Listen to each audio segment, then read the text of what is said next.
ونشهد أن لا إله إلا الله وحده لا شريك له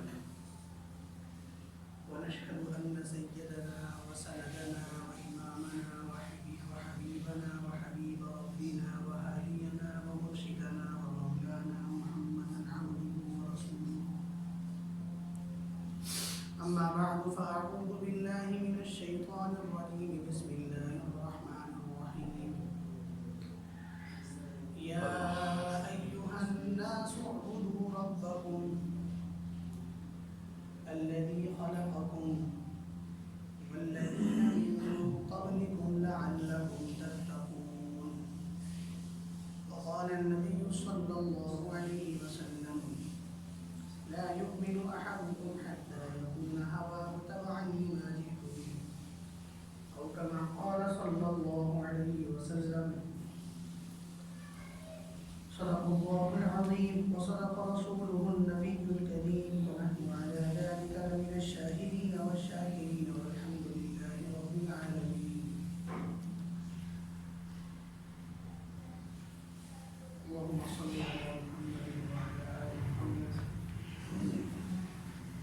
كما صليت على إبراهيم وعلى آل إبراهيم إنك حميد مجيد. اللهم بارك على محمد وعلى آل محمد كما باركت على إبراهيم وعلى آل إبراهيم إنك حميد مجيد.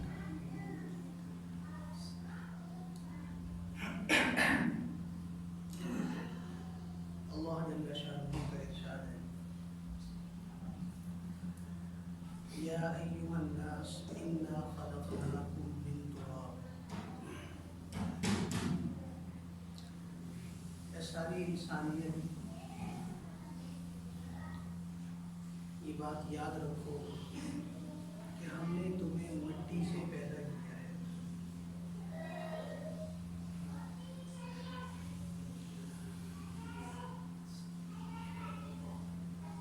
انسان کی حقیقت یہی ہے کہ اللہ جل شانہ نے اس انسان کے جسم کو مٹی سے بنایا ہے، اور پھر اس مٹی میں اللہ تعالیٰ نے اپنی قدرت کا ایک شاہکار پیدا کیا کہ اس مٹی کو اللہ تعالیٰ نے اس طرح سے ترتیب دیا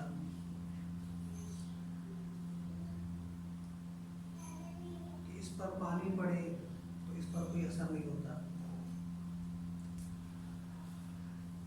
عموماً آپ مٹی کی ڈھیری لگائیں، بارش برس جائے تو وہ ڈھیری دائیں بائیں ہو جائے گی،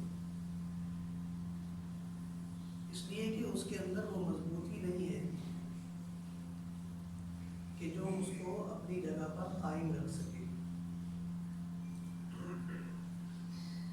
مٹی کو ہم ہمیشہ کمزور چیز سے تشبیہ دی جاتی ہے. کمزور چیز کو ہمیشہ مٹی سے تشبیہ دی جاتی ہے.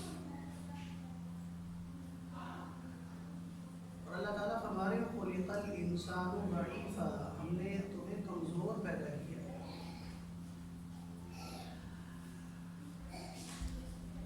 اس مٹی کو اللہ تعالیٰ نے ایسی ترتیب سے بنایا ہے کہ اسی مٹی میں اللہ تعالیٰ نے دیکھنے والی آنکھ پیدا فرما دی.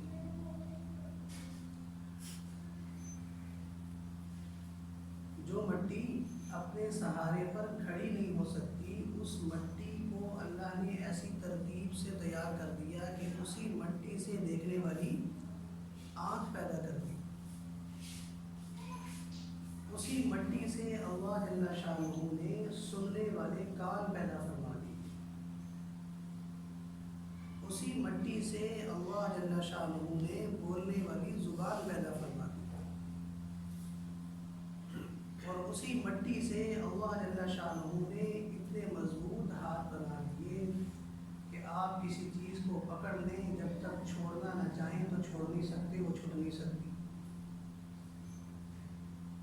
اور اسی مٹی کو اللہ نے اتنا مضبوط بنا کر پاؤں کی شکل سے تعبیر کر دیا کہ آپ چٹانوں پہ چڑھنا چاہیں تو چڑھ سکتے ہیں، آپ کیچڑ میں چلنا چاہیں تو چل سکتے ہیں، آپ کچی جگہ پر چلنا چاہیں، پکی جگہ پر چلنا چاہیں، تو اس مٹی سے بنے ہوئے پاؤں کو اللہ تعالیٰ نے اتنا طاقتور بنا دیا کہ انسان اپنی مرضی سے ہر مشکل اور آسان سفر طے کر سکتا ہے۔ سب سے بڑی بات یہ ہے کہ اس مٹی سے اللہ تعالیٰ نے ایک ایسا خوبصورت دل بنایا کہ جو دل دھڑکنا شروع ہو گیا، اور اس کی دھڑکن کے ساتھ اللہ تعالیٰ نے انسان کی زندگی کو قید کر دیا۔ جب تک وہ مٹی کا دل دھڑکتا رہے گا انسان زندہ سمجھا جائے گا۔ جیسے ہی وہ مٹی کا دل ڈھیر ہوا انسان کی حقیقت پھر دوبارہ ختم ہو گئی۔ اس مٹی کے اندر اللہ تبارک و تعالیٰ نے جو اتنی صلاحیتیں پیدا کی، وہ ایک چیز کو بیچ میں داخل کر کے جس کو ہم روح کہتے ہیں۔ روح کیا چیز ہے؟ آپ صلی اللہ علیہ وسلم سے پوچھا گیا یسألونک عن الروح، آپ ہمیں روح کے بارے میں بتائیں کہ روح کیا چیز ہے؟ اللہ کے نبی صلی اللہ علیہ وسلم نے اللہ جل شانہ کی طرف توجہ فرمائی کہ جس نے پیدا کی ہے حقیقت بھی وہی بتائے گا۔ ہم تو خود روح اور مٹی سے مل کر بنے ہیں، ہم کیا اپنی حقیقت بیان کر سکتے ہیں؟ بنانے والا ہی اپنی چیز کو بیان کر سکتا ہے کہ میں نے اس کو کس طرح سے بنایا ہے۔ تو اللہ کے نبی صلی اللہ علیہ وسلم اللہ کی طرف متوجہ ہوئے، اللہ کی طرف سے جواب آیا، قل، اے میرے نبی آپ ارشاد فرمائیے، الروح من امر ربی، روح اللہ کے حکم کا نام ہے۔ روح کس کا نام ہے؟ اللہ کے حکم کا نام ہے۔ جب تک اس مٹی کے ڈھیر میں روح داخل نہیں ہوتی، یہ مٹی کا ڈھیر کسی حکم کو پورا کرنے کا مکلف نہیں ہے، اور جب تک اس مٹی کے ڈھیر میں روح موجود ہے یہ اللہ کے ہر حکم کو ماننے کا مکلف ہے، اور جو ہی اس مٹی کے ڈھیر سے وہ روح نکال دی جائے گی یہ پھر اللہ کے کسی حکم کا مکلف نہیں رہے گا۔ تو پتہ یہ چلا ہماری بنیاد بھی مٹی ہے اور ہمارا خاتمہ بھی مٹی ہے۔ منہا خلقناکم وفیہا نعیدکم ومنہا نخرجکم تارۃ اخری۔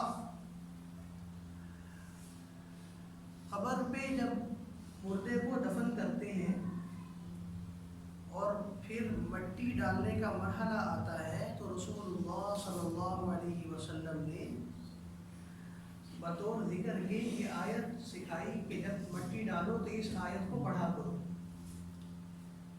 مٹی ڈالتے ہیں نا قبر میں، اس آیت کو پڑھا کرو، منہا خلقناکم، ایک مٹھی ڈال دی، وفیہا نعیدکم، دوسری مٹھی ڈال دی، ومنہا نخرجکم تارۃ اخری، تیسری مٹھی ڈال دی۔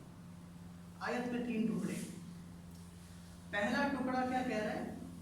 جس مٹی کو ہاتھ میں آپ پکڑ کر ایک مٹی ہونے والے مردہ کی قبر پہ ڈال رہے ہیں، یاد رکھیں آپ بھی اسی مٹی سے پیدا ہوئے۔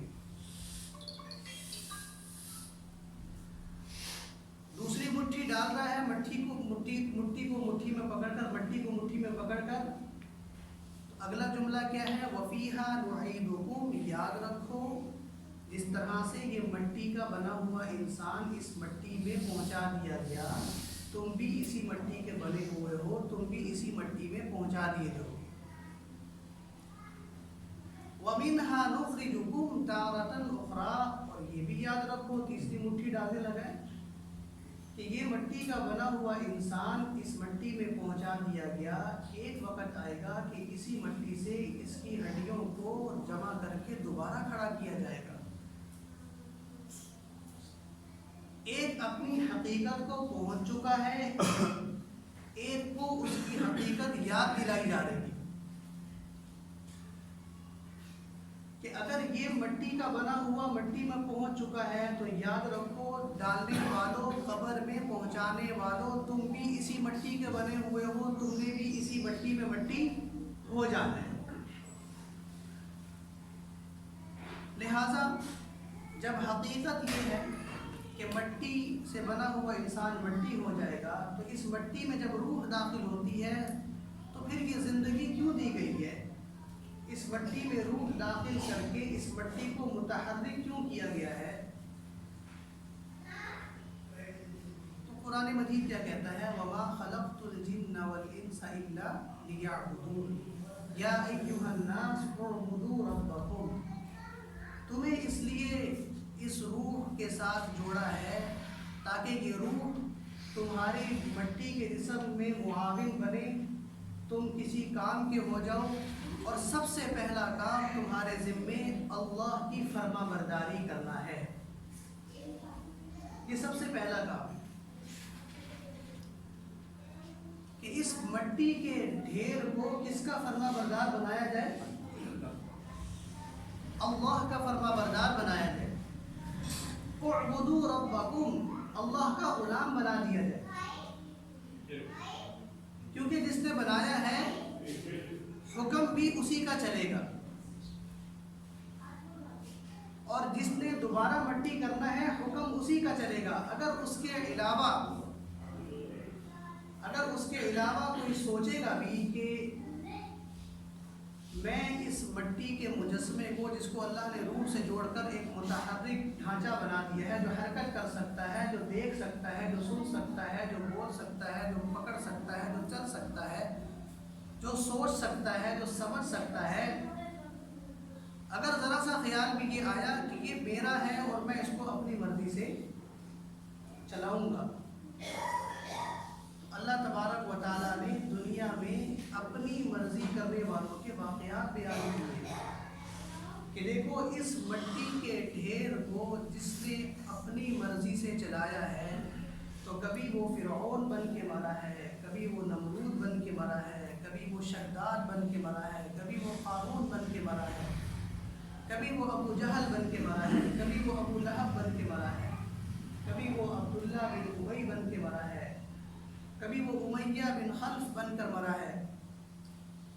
اور جنہوں نے اس مٹی کے ڈھیر کو اللہ کے تابع کیا تو ان کا دنیا سے جب وصال ہوا تو کوئی آدم کی شکل میں دنیا سے گیا، کوئی نوح کی شکل میں دنیا سے گیا، کوئی ابراہیم کی شکل میں دنیا سے گیا، کوئی اسماعیل کی شکل میں دنیا سے گیا، کوئی محمد صلی اللہ علیہ وسلم کی خوبصورت سیرت اور صورت کا مالک بن کر دنیا سے گیا، کوئی ابو بکر صدیق بن کر گیا، کوئی عمر فاروق بن کر گیا، کوئی عثمان غنی بن کر گیا، کوئی علی المرتضیٰ حیدر کرار بن کر گیا، کوئی خالد سیف اللہ بن کر گیا، کوئی ابو ہریرہ بن کر گیا، کوئی عبداللہ ابن مسعود بن کر گیا، کوئی معاذ بن جبل بن کر گیا، کوئی حضرت معاویہ بن کر گیا۔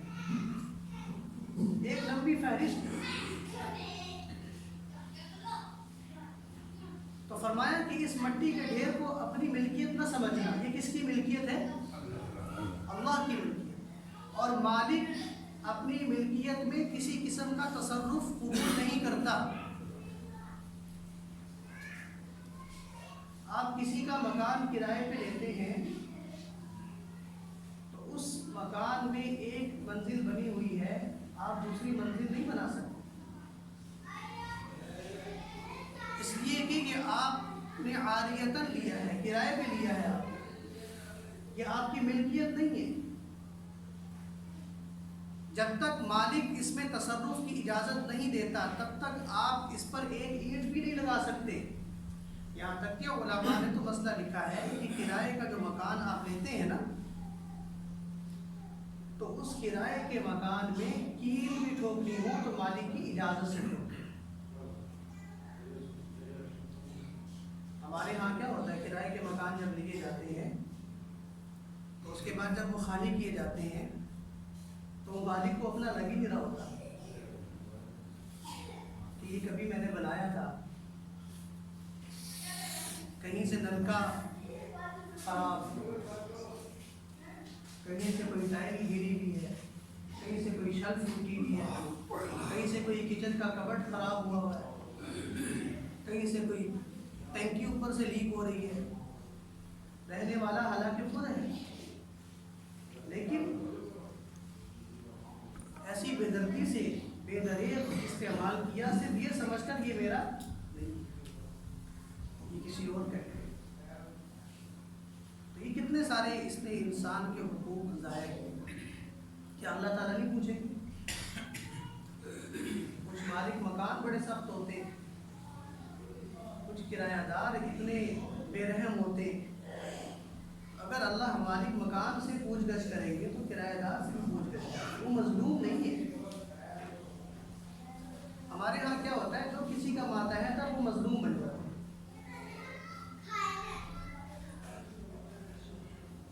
اب وہ اپنے ماتحت کو ظالم، اپنے جو اس کے اوپر ہوتا ہے ذمہ دار، اس کو ظالم اور خود مظلوم. خود چاہے جو مرضی کرے، بس میں تو ماتحت ہوں. اور اگر اوپر جو ذمہ دار ہے وہ ذرا سا کوئی اونچ نیچ کر دے تو وہ دنیا کا سب سے بڑا ظالم. یہ معاشرہ چل رہا ہے نا ہمارے یہاں. تو یہ مسئلہ یاد رکھیں کہ اگر کوئی کرائے کا مکان لیتا ہے تو مسئلہ علماء نے کیا لکھا ہے، اتنی احتیاط لازم ہے، کیونکہ یہ کسی کی ملکیت ہے. اس نے آپ کو بطور کرائے، یا آپ نے اس کا کرایہ دینا ہے، آپ کو تب یہاں پر رہنے کی اجازت ملی ہے. یہ آپ کا نہیں ہے.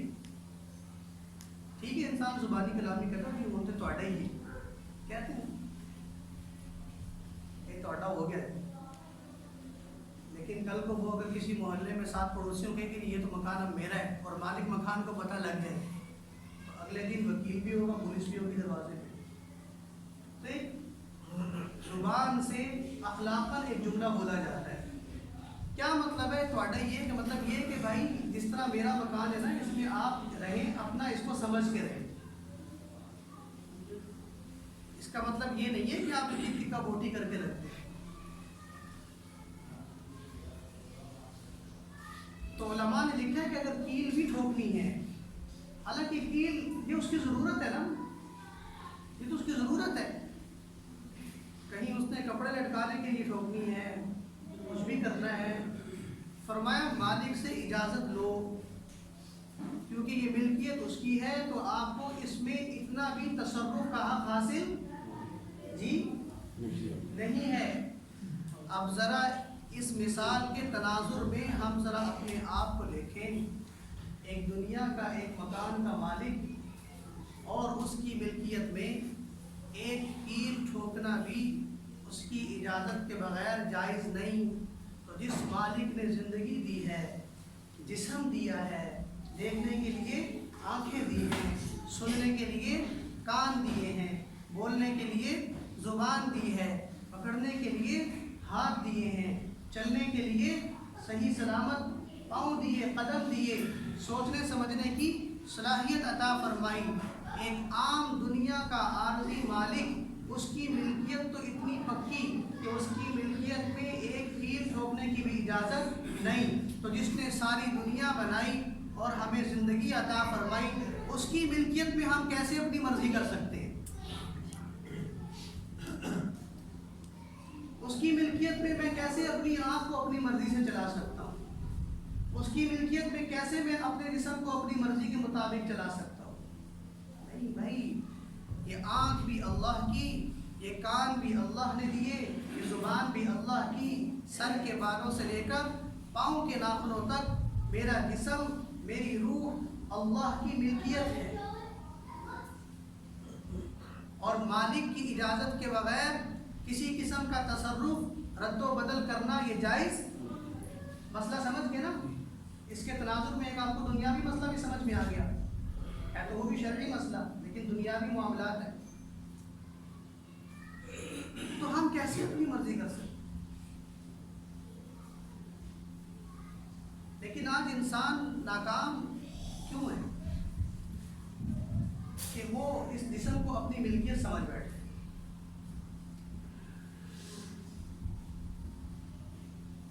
آنکھ میری ہے، میں جیسے مرضی دیکھوں، کان میرے ہیں، میں جیسے مرضی سنوں، زبان میری ہے، میں جیسے مرضی بولوں،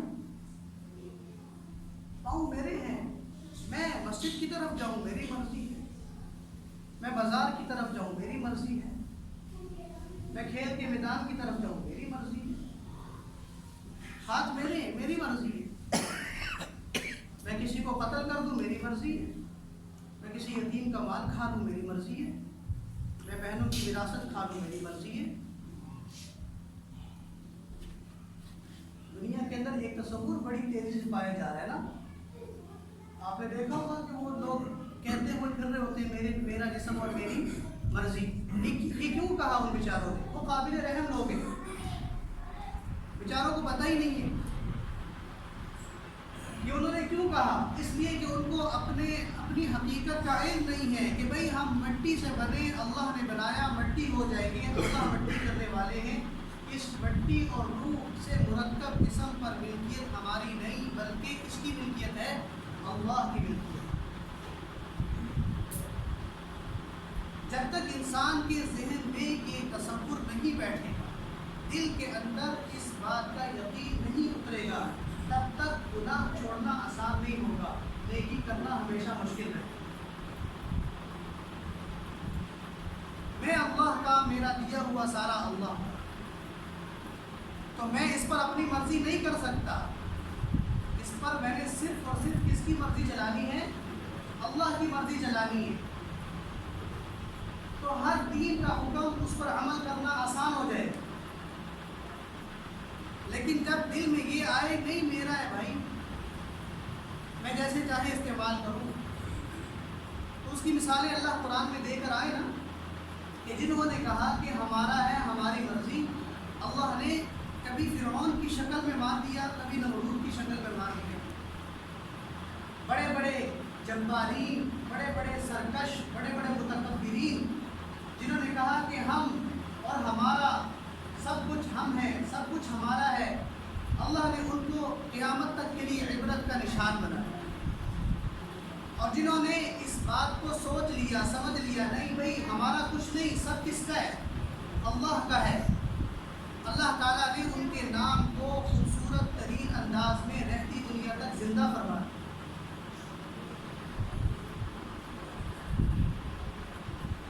انسان کے اندر یہ تصور کیوں آتا ہے؟ جب اس کے دل سے اللہ نکل جاتے ہیں۔ انسان کے اندر یہ جرت کیوں آتی ہے کہ میں اپنی مرضی سے کروں؟ جب اس کے ذہن سے اللہ نکل جاتا ہے۔ ابھی کچھ دنوں پہلے نا ایک نوجوان مجھے کوئی کلپ دکھا رہا تھا، کوئی ڈرامہ کوئی چل رہا ہے، اس ڈرامے کے اندر تصور یہ دیا گیا ہے کہ میاں بیوی کا جو ریلیشن قائم ہوتا ہے، جو رشتہ قائم ہوتا ہے، اس میں میاں بھی خود مختار ہے، بیوی بھی خود مختار ہے، بیوی شوہر کی پابند نہیں، شوہر بیوی کا پابند۔ اگر بیوی چاہے تو وہ شوہر کو اپنے قریب آنے سے روک سکتی ہے۔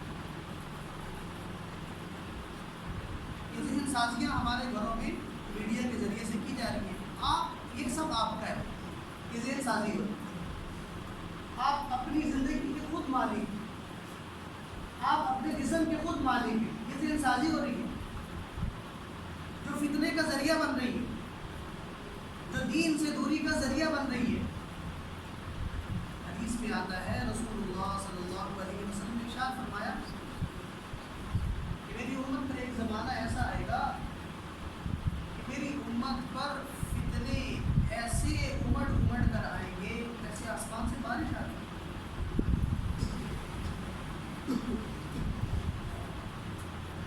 آسمان سے بارش آتی ہے، کوئی ان گرتے ہوئے قطروں کو گر سکتا ہے؟ اس طرح کثیر تعداد میں فرمایا امت پر فتنوں کی برسات ہوگی۔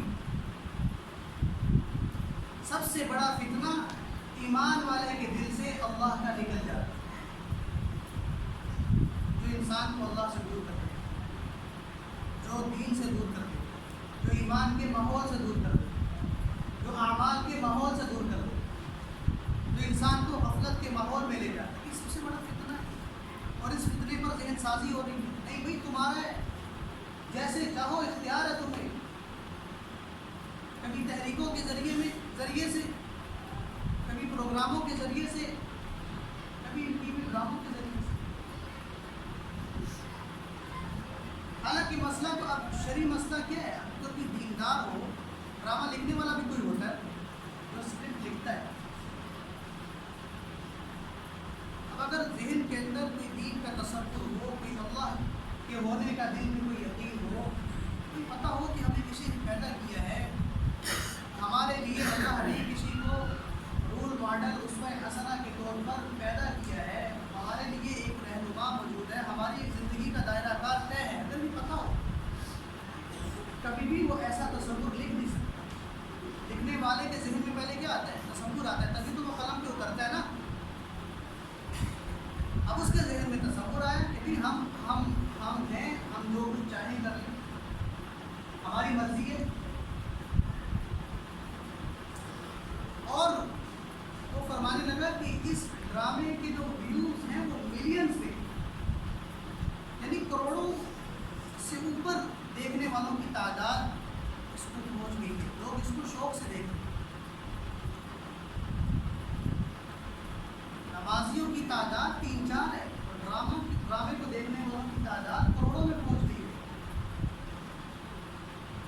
جمعے میں آنے والوں کی تعداد 150-180 اور ڈرامے کو دیکھنے والے کی تعداد کروڑوں میں پہنچ گئی ہے. اس بات کی دلیل ہے نا کہ انسان اپنے آپ کو اپنا آپ سمجھ بیٹھا ہے کہ میں سب کچھ ہوں. اب اگر اس کے ذہن میں ذرا سا بھی دین کا تصور کسی نے ڈالا ہوتا یا اس نے کہیں سیکھا ہوتا، کوئی ایمان کے حلقوں میں جڑا ہوتا، کسی جگہ پر جا کر اس نے اللہ کی بات سنی ہوتی، اس کے سامنے حدیث ہوتی کہ جب شوہر چاہے بیوی کے قریب آنا اور بیوی منع کر دے اور شوہر ناراض ہو کر دوسری طرف چہرہ کر کے سو جائے، حدیث میں کیا آتا ہے کہ ساری رات اس خاتون پر جو اس کی بیوی ہے اللہ اور اس کے فرشتے لعنت کرتے رہے.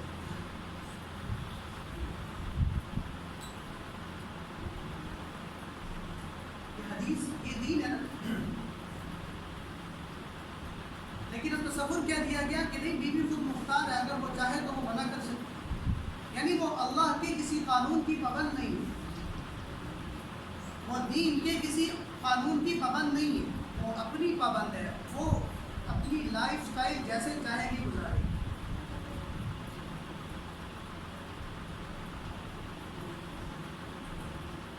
اب شریعت کا مسئلہ تو یہ، شریعت کا قانون تو یہ ہے، البتہ اخلاقاً ترغیب ہے کہ آپ ایک دوسرے کا کیا رکھیں، خیال رکھیں. اگر بیوی تھکی ہوئی ہے اور اس کا دل نہیں چاہتا تو شوہر اخلاقاً اس کا خیال رکھے کہ میری بیوی کہیں جائے گی تو نہیں، ادھر ہی رہنا اس نے، لیکن اخلاقاً اس کے آرام کا کیا رکھے، خیال رکھے. لیکن یہ اخلاق بھی تب آئیں گے نا جب زندگیوں میں دین ہوگا. جب زندگی دین سے خالی ہے تو یہ ان اخلاق کا تصور بھی اسی طرح دکھایا جا رہا ہے. ذرا ذرا سی بات پر شوہر طلاقیں پھینک رہے ہیں.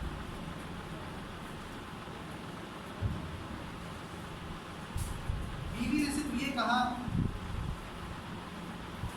کہ میری آپ کی والدہ سے مجھے یہ مسئلہ ہے، کہنے کا انداز اس کا غلط تھا. ادھر دیکھ، بیٹھ نہیں، جب میں بیٹھا ہوں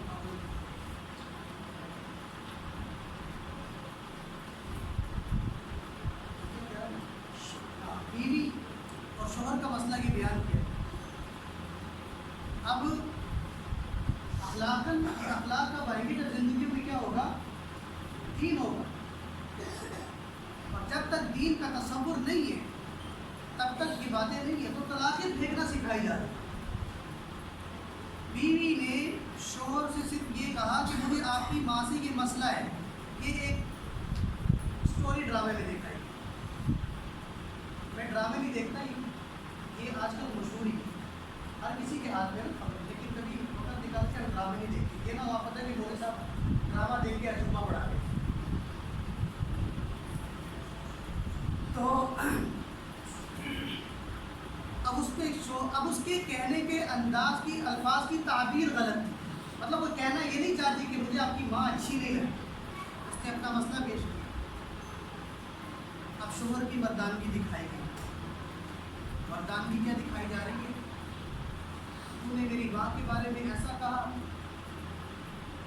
پتہ نہیں کیا نام تھا اس کا، میں تجھے ایک طلاق دوں. اس نے کہا رکے ذرا، میں تجھے دوسری طلاق دوں. یہ کیا کر رہے ہیں؟ میں تجھے تیسری طلاق دوں.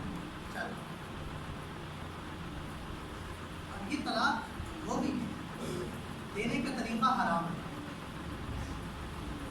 اس طرح سے طلاق دینا شریعت میں جائز نہیں ہے. طلاق تو ہو گئی. جیسے انسان خودکشی کرتا ہے نا، جان تو ہاتھ سے جاتی ہے، لیکن خودکشی کرنا شریعت میں کیا ہے؟ حرام ہے نا. طلاق کا یہ طریقہ کیا ہے؟ ناجائز ہے. اس طرح سے طلاق نہیں دی جانی چاہیے. اب چونکہ دین کے حلقوں میں تو بیٹھنا نہیں ہے، دیکھنا تو ڈراموں کو ہے. اب کسی بھی دیکھنے والے کو جوش آئے گا، اور اس کی بیوی اگر کوئی ایسی کرے گی تو وہ کہے گا تجھے ایک طلاق، تجھے دوسری طلاق، تجھے تیسری طلاق. چلو جی، گھروں کے گھر کیا ہو گئے؟ اجڑے. یہ سب زوال، فساد، فتنے کیوں ہے؟ بھائی ہماری زندگیوں میں دین سیکھنے کا تصور ہی نہیں ہے، دین کے حلقوں میں جڑنے کا تصور ہی نہیں ہے. جہاں دین بولا جا رہا ہو، سکھایا جا رہا ہو، وہاں پر ہمیں بیٹھنے کی ہمت ہی نہیں ہے.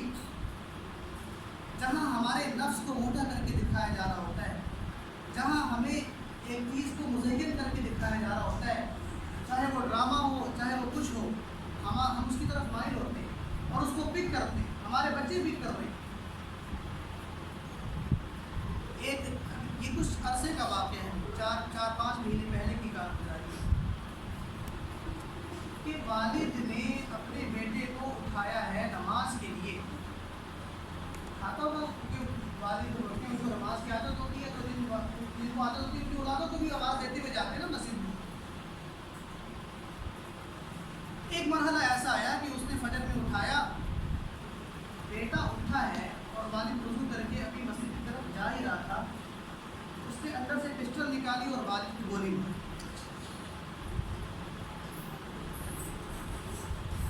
یہ کوئی قصہ نہیں سنا رہا، یہ واقعہ ہے، مشاہدہ ہے.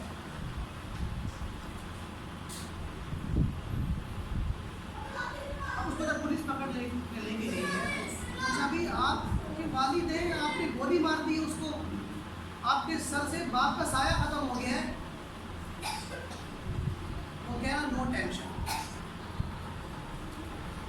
باپ گیا، مجھے کوئی ٹینشن نہیں ہے. میں نے گولی اس لیے ماری ہے کہ میں ساری رات جو ہے وہ اپنے مشغلوں میں مشغول رہتا ہوں، اور جب میرا سونے کا ٹائم ہوتا ہے یہ مجھے نماز کے لیے روزانہ تنگ کرتا. کسی بچے کو اگر دین کا پتہ ہوتا، جو حدیث سامنے ہوتی مروا اولادکم بالصلاۃ وهم ابناء 7 سنین، کہ جب 7 سال کا بچہ ہے، آپ کی ہر بات ماننے کے لیے تیار ہے، تو نبی کہہ رہے ہیں اس کو نماز کی ترغیب دینا شروع کر دو. کیونکہ جب پکی عمر میں جائے گا تو اس کے اندر بھی ایک انسان جاگے گا جو آپ سے مقابلہ کرے گا. اس لیے جب یہ کچی عمر میں ہے تب اس کے اندر دین ڈالنا شروع کرو، تاکہ یہ آپ کے مقابلے میں سینہ تان کے کھڑا نہ ہو. اب جب آپ نے محنت نہیں کی ہے، آپ نے اس کو میڈیا کے حوالے کیا ہے، سوشل میڈیا کے حوالے کیا ہے، انٹرنیٹ کے حوالے کیا ہے، موبائل کے حوالے کیا ہے، اس کا نتیجہ کیا نکل رہا ہے کہ وہ اپنے آپ کو یتیم کر بیٹھا ہے، اور اس کو کیا کہہ رہے ہیں؟ No tension.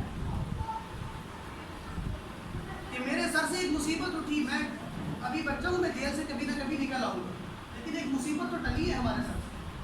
جہاں معاشرے میں، مسلمان معاشرے میں والدین کو مصیبت سمجھا جانے لگے، بتائیں کہ اس معاشرے کو توبہ کرنے کی اور دین سیکھنے کی کتنی اشد ضرورت ہے. لیکن ہمیں اس چیز کا احساس ہی نہیں ہے.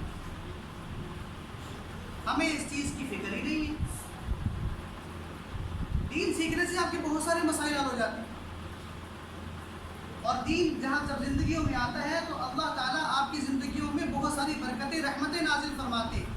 جہاں آپ کے دینی مسائل حل ہوتے ہیں وہاں آپ کی معاشرتی مسائل بھی بڑی چٹکیوں میں حل ہو جاتے ہیں جب دین ہو. ایک دوست ہے ہمارا تو دنیا دار سا ہے, اسے میں کہتا رہتا ہوں یار کوئی سے روزہ لگایا کرو, کوئی شب جمعہ پہ جایا کرو, تو جمعے میں جلدی آ جایا کرو, بیٹھا کرو, بیان سنا کرو, علماء کے حلقوں میں جڑا کرو. نئی لائن پہ آتا ہوں. ایک دن مجھے فون آیا, یار تم کدھر ہے؟ میں نے کہا میں تو کلاس میں بیٹھا ہوں, پڑھ رہا ہوں. یار بہت پریشان ہوں. میں نے کہا اللہ خیر کرے یار, کوئی پیسے ویسے تو نہیں چاہیے کیونکہ پیسے میرے پاس نہیں ہیں, آج کل بھی ڈر لگتا ہے سب سے پہلے.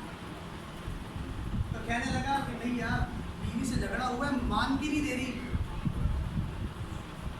میں نے کہا کدھر ہو؟ کہتا ہے گھر میں بیٹھا ہوں. میں نے کہا جیب میں کتنے پیسے ہیں؟ کہہ رہا 50,000 روپے پڑے ہوئے. میں نے کہا سب کچھ خرچے ورچے پورے ہیں؟ کہہ رہا آپ پورے ہیں, بس ایسے ہی رکھے ہیں. میں نے کہا لیا پیسے ساتھ, تو میں لیا ہے. اب ہم گئے عشاء کی نماز کے بعد نا صدر چلے گئے. وہاں سے میں نے اس کے تقریباً 30-35,000 روپے خرچ کروا. اس نے سوٹ لیے بیوی کے. میں نے دکاندار سے کہا, وہ دوست ہے, میں نے کہ اس کو پیک کرو اچھی طریقے سے. کہنے لگا یہ کس کی؟ میں نے کہ جا کے اپنی بیوی کو دے. تیری بیوی دنیا کی آتی ہے, دیکھی وہ راضی ہو جائے. تو بھی دنیا کے اندر مست ہے, تیری بیوی بھی, تمہارا جھگڑا بھی دنیا کے کسی مسئلے پر ہوا ہے, راضی ہو جائے گی. کہتا یار تو نے میرا اتنا خرچہ کروا دیا, تو بھی اپنی بیوی کو راضی کرتا ہے اس طرح؟ میں نے کہا نہیں. کہتا تو کس طرح راضی کرتا ہے؟ میں نے کہا میں فضائل سنا کے راضی کرتا ہوں. میں فضائل سنا کے راضی کرتا ہوں. کہتا کیسے؟ میں نے کہا کیونکہ مجھے دین کا علم ہے بھائی, مجھے پتہ ہے کہ اسے اس مسئلے میں دینی رہنمائی کیسے دینی ہے, اس کے ذہن سازی کیسے کرنی ہے. میں کر دیتا ہوں, وہ راضی ہو جاتی ہے. لیکن تیری بیوی دنیا دار, تو بھی دنیا دار. کہتا یار اب تو مجھے شب جمعہ پہ جانا چاہیے, اب تو مجھے کوئی سروزہ وغیرہ. یار دین سیکھنے سے کتنے سارے خرچے بچ جاتے ہیں. میں نے کہا بہت ساری ٹینشنوں سے انسان بچ جاتا ہے دین سیکھنے کی وجہ سے. اس لیے تو کہتے ہیں کہ آپ کی زندگیوں میں سکون دین کے ہونے کی وجہ سے آئے گا, اور بے سکونی دین کے نہ ہونے کی وجہ سے ہے. اس لیے میرے بھائی یہ مٹی کا جو مجسمہ آج ہم لیے پھر رہے ہیں, یہ کس کا ہے؟ اللہ کا ہے. سر کے بالوں سے لے کر پاؤں کے ناخنوں تک ہم کس کی ملکیت ہیں؟ اللہ کی ملکیت ہیں. اس پورے جسم پر اللہ کے حکم کو نافذ کرنا ہے. کون سی ہستی ہے کہ جس کے طریقے پر اس مجسمے کو چلانا ہے؟ امام الانبیاء حضرت محمد مصطفیٰ صلی اللہ علیہ وسلم کی پیارے خوبصورت مبارک طریقوں کو, اللہ کے حکموں کو اس جسم کا عادی بناؤ. سکون ہی سکون, چین ہی چین, ہر قسم کا فتنہ فساد آپ کی زندگیوں سے دور بھاگ جائے گا. اللہ تعالی ہمیں عمل کی توفیق نصیب فرمائے.